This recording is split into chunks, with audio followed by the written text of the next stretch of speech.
Hey guys, what's up? So right now, dito kami ngayon sa, di ko alam pangalan ng stadium, no? Pero ito sa Roma. Dito gaganapin ngayon yung WWE. Okay, so nasa tapat ako ngayon ng wrestling ring.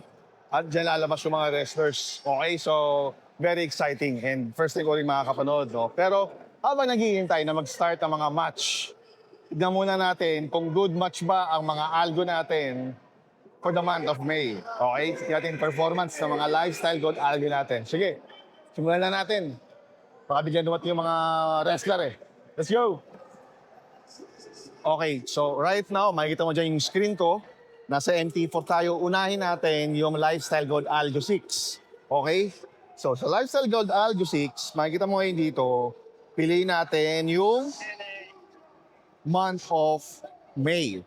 For May 1 hanggang May 31. Okay? So, tingnan natin kung magkano naging performance niya. Ayan. Umita ng $516 ang ating lifestyle gold algo 6. Next naman natin, malapit na mag-start, bilisan natin, yung algo 7. So, ito naman yung algo 7 natin. Okay, ayan capital is $5,000. Tapos bini-withdraw natin yung mga profit niya.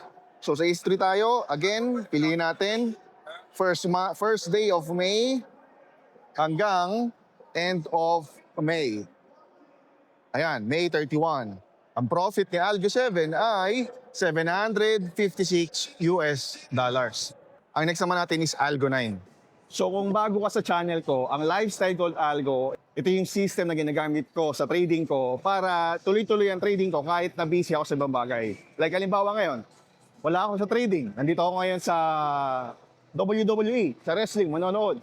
Pero tumatakbo yung Lifestyle Gold Algo sa trading account ko para tuloy-tuloy yung printing ng money. Yes. Okay, so Lifestyle Gold Algo is an automated trading machine na magagamit ko kahit na natutulog ako. So ngayon, Algo 9 naman tayo. Una na kita, lost tayo ng May kay Algo 9. So again, history tayo. First day of May hanggang end of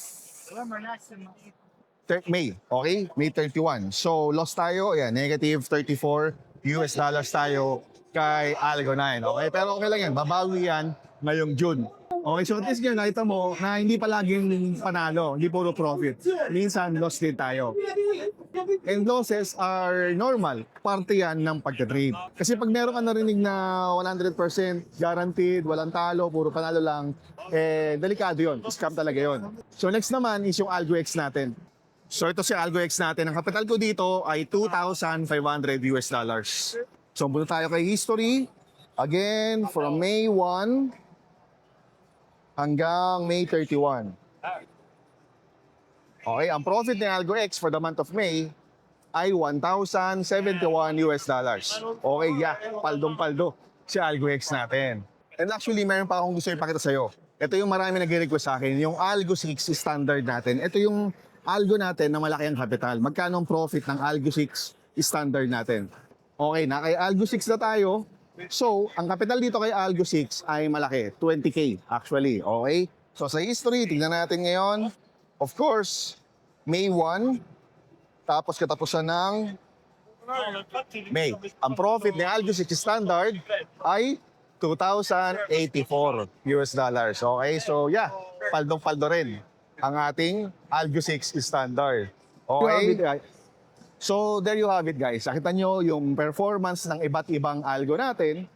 And I'm sure ang tanong mo is, magkano yung kapital, how it works, anong algo ang bagay sa'yo. Kasi different algos, different personality, different risk, at para siya sa magkakaibang klase ng tao din, sa magkakaibang klase ng investors. So, if you want to learn more about algos natin, okay, bisitahin mo yung mga links dyan sa baba, sa description box. Ilalagay ko dyan yung explanation video ko about sa lifestyle gold algo natin. So make sure to watch it para yung mga tanong mo masagot na dyan sa video na papanoorin mo. So again, make sure na mapanood mo yung video explanation ko about the lifestyle gold algo, ha? So again, don't forget to subscribe, para lagi ka updated sa mga updates ko, lalong-lalo na sa lifestyle gold algo.